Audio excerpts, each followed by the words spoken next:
بسم اللہ الرحمن الرحیم ایاک نعبد و ایاک نستعین۔ میرے پاکستانیوں، آج میں نے آپ سے 3-4 باتیں کرنی ہیں، لیکن میں سب سے پہلے جو اپنی بات کا آغاز کرنا چاہتا ہوں وہ میں نے جس چیز کے اوپر فیصلہ کیا ہے کہ نیب چیئرمین کے اوپر میں 15 ارب روپے کا آج ہرجانہ اس کے اوپر ڈال رہا ہوں اپنے وکیل کے ذریعے۔ میں نے اس کو لیگل نوٹس بھجوایا اور میں آپ کو صرف موٹی موٹی بات بتانا چاہتا ہوں کہ میں نے یہ کیوں کیا ہے۔ اس آدمی نے سب کچھ بدنیتی پہ کیا۔ اس نے میرے فنڈامنٹل رائٹس، میرے جو بنیادی حقوق جو میرا آئین دیتا ہے، اس کی خلاف ورزی کی۔ اس نے نیب کے قانون توڑے مجھے پکڑنے میں، اور اس صرف ہرجانہ نہیں کر رہا، میں اس کو کمپلینٹ کروں گا سپریم جوڈیشل کاؤنسل میں اس کا۔ میں صرف آپ کو موٹی موٹی چیزیں بتاتا ہوں کہ اس نے کیا کیا ہے۔ 28 اپریل کو، ذرا یہ غور سے سننا ہے، 28 اپریل کو فیصلہ ہوتا ہے کہ میرے اوپر یہ جو انکوائری کر رہے تھے اس کو انویسٹیگیشن میں تبدیل کرنا ہے۔ آپ سب کے لیے سمجھنا یہ ہے کہ جب انکوائری سے انویسٹیگیشن میں تبدیل ہوتی ہے تو پہلے میرے سے پوچھا جاتا ہے کہ مجھے انکوائری رپورٹ دکھائی جاتی ہے کہ میرے خلاف کمپلینٹ ہے کیا اور یہ کیوں تبدیل کیا جا رہا ہے انویسٹیگیشن کے اوپر۔ مجھے کوئی اس کا علم نہیں ہوتا، بلکہ 30 اپریل کو اس کے 2 دن بعد اخبار میں رپورٹ آتی ہے، کسی اخبار میں لکھا ہوتا ہے کہ جی انکوائری انویسٹیگیشن سے گئی۔ میرے وکیل نے فوری طور پہ اسلام آباد ہائی کورٹ کہا کہ جی کیا، ہمیں تو پتہ ہی نہیں ہے اس کا۔ لیکن ذرا آپ دیکھتے رہیں کہ 28 سے جب مجھے پتہ ہی نہیں ہے کہ انکوائری کیا ہے، میرے پاس رپورٹ ہی نہیں ہے، انکوائری کی رپورٹ میرے پاس پہلی دفعہ آتی ہے جب یہ مجھے جیل میں ڈالتے ہیں۔ یہ نیب کے قانون کی خلاف ورزی ہے۔ اب بدنیتی دیکھیں کہ 28 کو وہ انویسٹیگیشن کرتے ہیں، 1 مئی کو میرا وارنٹ نکل جاتا ہے، 3 دن کے بعد میرا وارنٹ نکل جاتا ہے، اور وارنٹ بھی اس دن نکلتا ہے جس دن پبلک ہالیڈے ہوتا ہے، 1 میں پبلک ہالیڈے ہوتا ہے۔ 8 دن پتہ نہیں چلتا کہ میرا وارنٹ ہے، چھپا لیتے ہیں وارنٹ کو، اور پھر اس کو مجھے عدالت میں جب بیٹھا ہوتا ہوں، اسلام آباد کی عدالت میں جب بیٹھا ہوتا ہوں، تو تب پتہ چلتا ہے کہ میرے اوپر اٹیک ہوتا ہے رینجرز کا۔ پولیس کیوں نہیں؟ رینجرز آپ تب استعمال کرتے ہیں جب کوئی بہت بڑا مجرم ہو، جب کوئی وہ دہشت گرد ہو، یا جب اسے کوئی خطرہ ہو۔ میں تو جب اسلام آباد 9 تاریخ کی صبح کو نکلا تھا، میں نے ویڈیو ریکارڈ کی تھی کہ اگر آپ نے مجھے پکڑنا ہے تو آپ مجھے وارنٹ دکھائیں اور مجھے پکڑ لیں۔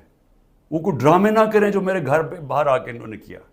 اس کے باوجود رینجر سے مجھے پکڑا، توڑ پھوڑ کی گئی، میرے سر پہ ڈنڈا لگا، لوگوں کو مارا، خون نکلا لوگوں کے۔ سٹاف جو تھا اس کو انہوں نے مارا، جو وہاں بیچارہ رجسٹری آفس کا سٹاف تھا۔ اور پھر جس طرح مجھے وہ لے کے گئے، ساری دنیا میں وہ تصویریں گئیں کہ جس طرح کوئی کوئی مجرم کو، دہشت گرد کو پکڑ کے لے کے جا رہے ہیں۔ یہ سارا نیب چیئرمین کے آرڈرز کے اوپر ہوا۔ اب یہ دیکھیں، سیکشن 24 جب آپ اریسٹ وارنٹ کرتے ہیں نیب میں، تو یہ 4 چیزیں ہونی چاہیے آپ کو اریسٹ کرنے سے پہلے، کہ یہ 4 وجوہات ہونی چاہیے جس کی وجہ سے وہ آپ کو اریسٹ کرتے ہیں۔ نمبر 1 کہ بار بار مجھے نوٹسز گئے ہوں اور میں اس کا جواب نہ دوں۔ مجھے نوٹس ہی نہیں کسی نے بھیجا تو میں جواب کیا دیتا؟ تو پہلا غلط۔ دوسرا کہ میں مفرور ہوں، کہ میں بھاگا ہوا ہوں۔ میں عدالت کے اندر بیٹھا ہوا، میں مفرور کیسے ہوں؟ میں تو ہائی کورٹ کے اندر بیٹھا ہوا تھا، وہ بھی غلط۔ تیسرا کہ میں ایویڈنس کو چینج کر رہا ہوں۔ ایویڈنس ساری گورنمنٹ کے پاس پڑی تھی، القادر کی ساری ایویڈنس، یا وہ NCA والی، وہ ساری ان کے کیبنٹ پہ پڑی تھی، اور یا انہوں نے ساری القادر کی ساری چیزیں منگوا لی تھیں، وہ ان کے پاس پڑی تھی۔ تو میں نے ٹیمپر کیسے کرنا تھا؟ یعنی میں نے اس کو چینج کیسے کرنا تھا، تبدیل کیسے کرنا تھا؟ اور پھر بار بار ایک چیز کرتا جائے آدمی، ریپیٹ کرتا جائے ایک جرم، پھر اٹھاتے ہیں۔ تو ان چاروں میں سے بتائیں کہ کون سی میں نے غلطی کی تھی جو مجھے انہوں نے ایک دہشت گرد کی طرح جس طرح مجھے انہوں نے اٹھایا ہے، یہ چاروں ایک پوائنٹ بھی نہیں میٹ کر رہا تھا۔ اس کے علاوہ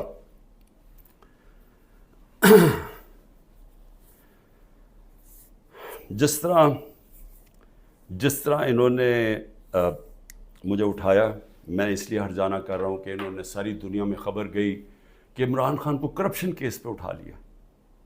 اب یہ یاد رکھیں کہ شوکت خانم کے لیے اور نمل یونیورسٹی کے لیے میرے نام پہ، میری کریڈیبلٹی پہ 10 ارب روپیہ ہر سال اکٹھا ہوتا ہے، اور اس کے علاوہ جو کراچی کا ہسپتال بن رہا ہے وہ 30 ارب کا ہے، یہ تیسرا ہسپتال ہے، اور پھر نمل یونیورسٹی کی ایکسپینشن ہو رہی ہے، اس کے لیے پیسہ اکٹھا کر رہا ہوں۔ تو ایک آدمی کی جب ساری دنیا میں آپ نے اس طرح غیر قانونی طور پہ کیا تو ساری دنیا میں پیغام کیا گیا کہ عمران خان کسی کرپشن میں ملوث ہے، اور اس کی وجہ سے متاثر ہو سکتی ہیں یہ اربوں روپے کے جو میں ہر سال پیسے اکٹھے کرتا ہوں۔ اس لیے میں نے اس کے اوپر ہرجانہ کیا ہے، اور اسی لیے میں صرف یہاں نہیں، میں سپریم جوڈیشل کاؤنسل میں اس کی کمپلینٹ کروں گا۔ یہ بدنیتی کے اوپر ہوا، یہ چھپا کے انہوں نے کیا، یہ پہلے سے پلان تھا، یہ انہوں نے مجھے ذلیل کرنے کے لیے کیا ساری دنیا کے سامنے۔ آرام سے بھی اٹھا لیتے، پولیس آ کے مجھے پکڑ کے لے جاتی، وارنٹ دکھاتی، میرے پاس کون سی وہاں کوئی فوج تھی یا لوگ تھے؟ تو آخر میں اس چیز کے اوپر میں صرف یہ کہنا چاہتا ہوں کہ یہاں سے پری پلان بنا ہوا ہے کہ کسی نہ کسی طرح عمران خان کو پکڑ کے تو جیل میں ڈالو، تو راستے سے ہٹا دو۔ یہ پوری تیاری ہے، 150 کیسز ہیں، اور اب یہ حالات ہیں کہ اتنا پریشر ڈالا ہوا ہے انہوں نے کہ میرے وکیل گھبرانا شروع ہو گئے ہیں۔ پہلے تو انہوں نے سارے کارکن پکڑ لیے ہمارے، اور میں خاص طور پہ وہ 10,000 کارکنوں کے اوپر آج بھی میں اپیل کرتا ہوں، ساری ہیومن رائٹس آرگنائزیشن کو میں اپیل کرتا ہوں کہ اتنا بڑا ظلم ہے کہ ان کو جیلوں میں بند کیا ہوا ہے، ان کو دہشت گردی کے اوپر رکھا ہوا ہے، اس کے لیے ایک شناخت پریڈ ہوتی ہے، اس کے لیے لازمی ہوتا ہے کہ آپ ان کو پروڈیوس کریں۔ وہ کہتے جی ہمارے پاس عملہ ہی نہیں ہے، وہ شناخت پریڈ ہوتی ہے، اس کے اوپر لے کے ہی نہیں آتی پولیس۔ ججز آرڈر کرتے ہیں وہ لے کے نہیں آتے، ججز کے آرڈرز وائلیٹ کرتے ہیں، اور پھر کئیوں کو اٹھایا ہوا ان کو پریزنٹ ہی نہیں کر رہے کیونکہ اوپر کیس ہی نہیں لگا رہے تاکہ ان کو عدالت بھی نہ لے جانا پڑے۔ لوگوں کو بند کیا ہوا ہے چھوٹے کمروں میں، گندے حالات ہیں اس کے اندر، کئیوں کے اوپر تشدد کیا جا رہا ہے۔ میں سارے پاکستان کے اندر، دیکھیں میں اس وقت سب پاکستانیوں سے اپیل کرتا ہوں کہ یہ جو ہو رہا ہے یہ یاد رکھیں کہ یہ ملک کو ادھر دھکیلا جا رہا ہے، وہ اس ملک کے اندر نفرتیں پیدا کی جا رہی ہیں، ایسی نفرتیں پھٹتی ہیں ملک میں۔ جب تک ایک پولیٹیکل پارٹی منظم رہتی ہے، ہم کوئی کسی قسم کا ہم نے آج تک 27 سال میں انتشار نہیں کیا۔ 9 مئی کو میں پھر سے رپیٹ کرتا ہوں کہ سب کنڈیم کرتے ہیں، سارے، کوئی پاکستانی نہیں ہے جو وہ سمجھتا ہے کہ جو جلانا کیا، جو آرسن کی گئی، جو بلڈنگ جلائی گئی، یہ خاص طور پہ یہ جو کور کمانڈر کا گھر، سب اس کی مذمت کرتے ہیں۔ لیکن کیا کوئی تحقیقات انڈیپینڈنٹ نہیں ہونی چاہیے؟ اور کیا کوئی یہ نہیں کوئی آج تک کسی سے پوچھا کہ جو 25 لوگوں کو ڈائریکٹ گولیاں ماری گئی تھیں، نہتے لوگوں کو، کیا ان کو کوئی والی وارث نہیں ہے؟ کوئی پوچھے گا نہیں کہ انہوں نے کیا غلطی کی تھی؟ سب نہتے تھے، سب جو مارے گئے ہیں۔ یہ حالات ہیں آپ کے اتنا خوف پیدا کر دیا ہے کہ وہ لوگ سامنے ہی نہیں آ رہے۔ ہم لوگوں کو جب کہتے ہیں کہ ہم نے آپ کو کمپنسیٹ کریں گے، ان کی فیملیز کو، کوئی غریب لوگ تھے، ایک بیچارہ سارا گھر سنبھالتا تھا، اس کو گولی مار دی، وہ اتنے ڈرے ہوئے ہیں ان کے گھر والے لوگ کہ وہ سامنے ہی نہیں آ رہے۔ اب ایسی فضا پیدا کی ہوئی ہے، چھپے ہوئے ہیں، لوگ کہتے ہیں جی ہم نے سامنے نہیں آنا۔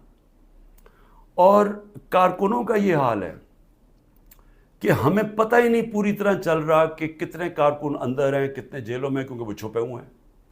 ہمیں یہی نہیں پتہ چل رہا کہ اصل میں کتنے لوگوں کو اس دن گولیاں لگی تھیں، کیونکہ ہمارے کارکن باہر ہوں گے تو بتائیں گے کیا، باقی یا چھپے ہوئے ہیں یا وہ جیل میں ہیں، اور جیل میں برے حالات کے اندر رکھا گیا۔ تو میں اس لیے نون لیگ کو بھی آج ایک بات کہنا چاہتا ہوں، اور پیپلز پارٹی کا بھی اور پی ڈی ایم کی پارٹیز کا بھی. دیکھیں یہ جو ہو رہا ہے نا, یہ یاد رکھیں کہ میں اس ملک کی اسٹیبلشمنٹ کو 27 سال سے میرا واسطہ پڑا ہے. آپ کو پتہ بھی نہیں چلے گا جب یہ بند کمرے میں پلان اے سے پلان بی پہ جائیں گے, آپ کو پتہ بھی نہیں چلے گا. تو جو آج آپ چپ کر کے یہ دیکھ رہے ہیں, یہ ظلم جو ہو رہا ہے, یہ آپ یہ سمجھ جائیں کہ یہ جب چینج ہوگا, کیونکہ چینج ہونا ہے, کیونکہ گورنمنٹ تو فیل ہو گئی ہے, اکانومی گر گئی ہے. آج جو ڈالر جس مارکیٹ کے اندر اوپن مارکیٹ میں 314 روپے کا ڈالر نہیں مل رہا, کیوں نہیں مل رہا؟ کیونکہ کسی کو سب کو اعتماد ہی اٹھ گیا اکانومی سے. تو اگر یہ حالات ہیں, اور پہلے ہمارے اوپر سے یہ سب شور مچا رہے تھے 24%, ہماری 12% انفلیشن تھی. مہنگائی ہمارے زمانے میں 12.4% تھی. مہنگائی مارچ ہو گئی تھی.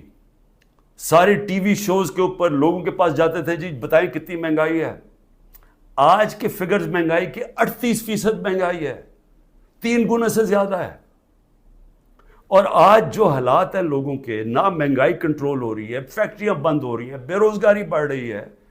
آگے انٹرنیشنل میڈیا کے لوگ, جو فائنانس کے لوگ ہیں, وہ سمجھ رہے ہیں کہ ڈیفالٹ کرنے جا رہا ہے پاکستان. ان حالات کے اندر یہ اگر آپ سمجھتے ہیں پی ڈی ایم والوں کہ آپ بڑی دیر بیٹھے رہیں گے یہاں, میں آپ کو یقین دلاتا ہوں کہ جب پلان بی بنے گا, ہو سکتا ہے آپ ادھر پھنس جائیں. جو آج ہمارے سے ہو رہا ہے ہو سکتا ہے آپ سے بھی یہ ہو. اور یہ مجھے یہ کہنا کہ جی ہمارے زمانے میں یہ ہوا تھا, اس سے بڑا جھوٹ کوئی بول نہیں سکتا. مجھے یہ بتائیں کہ ہمارے زمانے میں کب یہ ہوا تھا؟ کتنے لوگوں کو تشدد کیا گیا جیل میں, کتنے گھر توڑ کے اندر گھس کے عورتوں کے سامنے اٹھا کے لے گئے, اگر وہ آدمی نہیں ملا تو ان کے رشتہ دار اٹھا کے لے گئے. کتنے گھروں میں ایسے ہوا تھا؟ مجھے یہ آج تک بتائیں کہ ہم نے کتنے دہشت گردی کے کیسز کیے تھے. مریم نواز نے جا کے جب پتھراؤ کروایا تھا نیب کے اوپر, کتنے دہشت گردی کے کیسز ہوئے تھے. کس کے اوپر اس طرح کے 150 کیسز کیے گئے جو میرے پہ 4 کیسز میرے اوپر کیے گئے ہیں, کرمنل کیسز, جب میں نظر بند تھا 4 دن وہاں نیب جیل میں. تو جس طرح کی یہ آپ حرکتیں کر رہے ہیں اور یہ ہونے دے رہے ہیں حرکتیں, اور یہ کہہ کہ جی ہمارے زمانے میں یہ ہوتا تھا, یہ سمجھ جائیں کہ یہ بڑی جلدی چینج ہو سکتا ہے. یہ ابھی آپ بڑے خوش ہیں کہ جی تحریک انصاف, اس لیے نہیں کہ ہم نے آپ سے کوئی ظلم کیا تھا. میں پھر سے ریپیٹ کرتا ہوں, 95% کرپشن کے کیسز اب پہلے آپ کے زمانے میں بنے ہوئے تھے. اسحاق ڈار آپ کے زمانے میں بھاگا, نواز شریف کے بیٹے آپ کے زمانے میں بھاگے. یہ جو کیسز بنائے ہوئے تھے یہ سارے آپ کے زمانے میں ہوئے ہیں. صرف پھر سے شہباز شریف کے جو 16 ارب کا ایف آئی کا کیس تھا اور جو نیب کا کیس تھا, وہ ہمارے زمانے میں بنا 8 ارب کا. اور وہ میں آج بھی کہتا ہوں کہ اس سے کلیئر کٹ کیس ہے ہی کوئی نہیں. زمین کے قبضے جو چھڑوائے تھے وہ سارا لینڈ ریکارڈز کے دیکھ کے چھڑوائے تھے. ایک مجھے ادارہ, نہ پولیس آفیسر, کوئی آئی جی, کوئی مجھے آج ایف آئی اے کا آدمی مجھے ایک کہہ دے کہ میں نے کسی کے اوپر کہا کہ انتقامی کارروائی کرو, ایک مجھے بتا دے. کوئی مجھے بتائے جتنی ہم نے بھرتیاں کی ہیں وہ ساری میرٹ کے اوپر کی تھی. کتنے عمران خان کے رشتہ داروں کو امپورٹنٹ جگہوں پہ بیٹھے تھے. اور پھر میڈیا, ذرا میں میڈیا کے اوپر آ جاؤں, کیونکہ میڈیا میں ہمیں بڑی مار پڑی تھی سارا وقت. وہ گورنمنٹ, جس گورنمنٹ نے اس ملک کے اندر کرونا, دنیا مانتی تھی کہ کرونا کا سب سے زیادہ ڈیل اس کے ساتھ اس کو سنبھالا, دنیا مانتی تھی. ہندوستان میں حالات دیکھ لیتے, ارد گرد ایران میں حالات دیکھتے جو ہمارے 2 نیبرز تھے, اور پاکستان میں حالات دیکھتے. اپنے ملک کو جس طرح ہم نے نکالا ہے اور بڑی رسک لے کے, تو میں آج یہ سوال پوچھتا ہوں کہ ہمارے طرف اخبار اٹھا کے دیکھ لیں, جو ہماری مٹی پلیت کی گئی ہے میڈیا میں.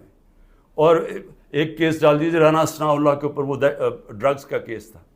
رانا ثناء اللہ کا اے این ایف نے کیس کیا تھا, جن کے اوپر ایک میجر جنرل صاحب بیٹھے ہوئے تھے. اور ہم نے کیبنٹ میں جب رانا ثناء اللہ کا کیس آیا, کیبنٹ میں پریزنٹیشن مانگی اس سے کہ کہیں غلط کیس تو نہیں کر دیا. اور انہوں نے ایک فریم بائی فریم بتایا کہ یہ کیسے یہ رانا ثناءاللہ پکڑا گیا تھا منشیات میں نے تو کسی کو نہیں کہا، نہ میری کیبنٹ نے کسی کو کہا. تو اس لیے یہ کہنا کہ آپ کے زمانے میں بھی کچھ تھا، ہمارے زمانے میں کچھ نہیں تھا. اور میں آج آپ کو آگے بھی بتا دوں کہ الیکشن جب ہوں گے، یہ میری آج پیشن گوئی مان لیں، جو مرضی کر لیں آپ، جیتنا تحریک انصاف نے انشاءاللہ. تو جب ہم آئیں گے، میں آج آپ کو انشاءاللہ ہم جب آئیں گے، میں آپ کو ابھی بھی یہ کہتا ہوں، میرے سے جو کیا ہے میں تو ان کو معاف کر دوں گا. مجھے قتل کرنے کی جنہوں نے کوشش کی میں معاف کر دوں گا، کیونکہ میں جو امتی ہوں وہ نبی صلی اللہ علیہ وسلم کا ہوں، اور انہوں نے اپنی ذات کے اوپر ہمیشہ معاف کر دیتے تھے. تو میری ذات کے اوپر جو بھی چیزیں میں معاف کر دوں گا. جو میرے گھر میں ہوا، میری بیوی اکیلی گھر میں، جس طرح گھر میرا توڑا گیا باہر سے، جس طرح اٹھا کے لے گئے، مارا لوگوں کو میرے گھر میں آ کے، میرے گھر کے اوپر جو حملے کیے گئے، جب میں تو معاف کر دوں گا. لیکن مجھے بتائیں کہ جن لوگوں کے اوپر اس وقت تشدد ہوا ہے اور ہو رہا ہے، وہ جب نکلیں گے، یا جو اعظم سواتی سے ہوا، یا جو شہباز گل سے ہوا، تو کیا وہ معاف کریں گے؟ کیا یہ جو عمران ریاض کو اٹھایا، یا جو ارشد شریف، یہ جس طرح اس کی کیا فیملی معاف کرے گی؟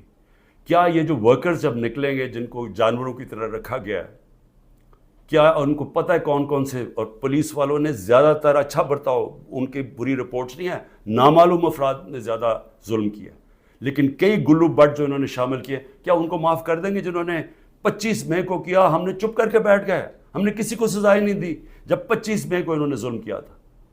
تو کیا اب ہم معاف کر دیں گے؟ یہ جو ورکر جب نکلیں گے وہ ڈیمانڈ نہیں کریں گے کہ جن سے ظلم کیا گیا؟ تو اتنے انتہا پہ جو آپ لے کے جا رہے ہیں، یہ یاد رکھیں کہ کہیں پلان بی بن گیا تو آپ اسی جگہ پہ پھنس جائیں گے. اور میری میڈیا سے، اب میں پھر میڈیا سے پوچھتا ہوں کہ اب تو انہوں نے مکمل طور پہ عمران خان کا نام ہی اب نہیں لے سکتے اب ٹی وی چینلز پہ، یہ اب نئی چیز ہے. اگر عمران خان کا ٹی وی چینلز پہ نام نہیں لے سکتے تو اب میں سوچ رہا ہوں کہ ٹی وی چینلز پہ گفتگو کیا ہوگی شام کو. میں اور بھی سوچ رہا ہوں کہ اس کا مطلب مریم نواز کی تو اب تقریریں دکھائی نہیں سکیں گے، کیونکہ اس کی تقریر ہی ختم ہو جائے گی اگر اس میں عمران خان کا نام نہ ہوا. یعنی اس طرح سے کیا ملک میں کیا لوگ اتنے بیوقوف ہیں کہ اگر آپ یہ نہیں کریں گے تو اس سے وہ بھول جائیں گے لوگ P T I Imran Khan کو. میں پھر سے آپ سے کہتا ہوں کہ یہ جو لوگوں سے کیا جا رہا ہے، ہمارے لوگوں سے جو میرے سے کیا جا رہا ہے، میں اپنا اس لیے نہیں زیادہ بات کرتا کہ ٹھیک ہے میں تو تیار ہوں ہر چیز کے لیے. پہلے تو رانا ثناءاللہ کہتا ہے کہ عمران خان کی جان کو شدید خطرہ ہے، ٹی وی پہ جا کے کہتا ہے. پھر میرا جو انچارج تھا کرنل عاصم یہاں کا سیکیورٹی کا، اس کو وہ غائب ہو جاتا ہے. جو گاڑیاں جو پروٹیکشن دینے والی جو بلٹ پروف ہیں، وہ سوائے ایک کے باقی ساری وہ 3 جو گاڑیاں تھیں وہ غائب ہو جاتی ہیں، ان کو پکڑ کے امپاؤنڈ کر لیتے ہیں. پھر ارد گرد اس وقت جو ہمارے قریب تھا اس کے پر وارنٹ نکال دیے. تو یہاں خالی پڑا ہوں، میں اکیلا بیٹھا ہوں، 2-3 ہمارے پاس لوگ رہ گئے. اور پھر آتے ہوئے اب لوگ ڈرتے ہیں، کیونکہ اگر کوئی یہاں آئے گا تو ان کو ڈر ہے کہ باہر کوئی انفارمنٹس پکڑے جائیں گے، تو وہ بھی آئسولیٹڈ ہوں، وکیل صرف آ سکتے ہیں. لیکن میرا سوال یہ ہے کہ کیا اس سے میں پیچھے ہٹ جاؤں گا؟ اور پھر جو حربے استعمال کیے گئے، مجھے بڑا افسوس ہوا کہ رات میری بھانجی کا خامد، جس کا کوئی تحریک انصاف سے تعلق نہیں ہے، اس کا جو باپ اور فیملی وہ ساری نون لیگ میں ہے، اس کو کل رات اٹھا کے لے گئے. تو ایک بہن کے گھر میں چھاپے مارے ہیں انہوں نے گھر جا کے. تو یہ جو ساری حرکتیں ہیں، کیا اس سے عمران خان پیچھے ہٹ جائے گا؟ اور پھر میں نے ایک کمیٹی بنائی جس میں پرویز خٹک اور اسد کیسر تھے. ان کو دعوت ملی جی کہ ہاں اسٹیبلشمنٹ سے کیا ہے ہمارے سے بات چیت کریں. وہ ادھر جاتے ہیں، ادھر ان کو سیف ہاؤس میں بٹھا لیتے ہیں. وہ ابھی بھی جب تک مجھے خبر آ رہی ہے ابھی وہ سیف ہاؤس میں بیٹھے ہوئے ہیں. انہیں کہہ رہے ہیں کہ تب آپ کو ہم چھوڑیں گے جب آپ یہ کہیں گے کہ ہم تحریک انصاف سے ہم اس کو چھوڑ رہے ہیں، تحریک انصاف اور عمران خان کو. تو اصل میں یہ جب آپ یہ حرکت یہ جو کر رہے ہیں، کیا آپ کو سمجھ ہے کہ آپ لوگوں سے کیا پوچھ رہے ہیں جب آپ کہتے ہیں کہ آپ تحریک انصاف سے علیحدہ ہو رہے ہیں؟ کیا اندازہ ہے کہ یہ کہہ کیا رہے ہیں آپ یہ کہہ رہے ہیں کہ آپ پالیٹکس چھوڑ دیں، کیونکہ جس وقت جو اس وقت تحریک انصاف کو چھوڑے گا، یہ میں آج آپ کو رائٹنگ میں دے رہا ہوں کہ اس کو لوگوں نے ووٹ نہیں ڈالنی. تو جو ہمارے سارے لوگ اتنی مشکلوں کے باوجود ہمارے ساتھ کھڑے ہیں، نظریاتی طور پہ بھی کھڑے ہیں، وہ جو ظلم ہو رہا ہے اس کے اوپر بھی وہ لوگ کھڑے ہو گئے کہ ہم نہیں جاتے.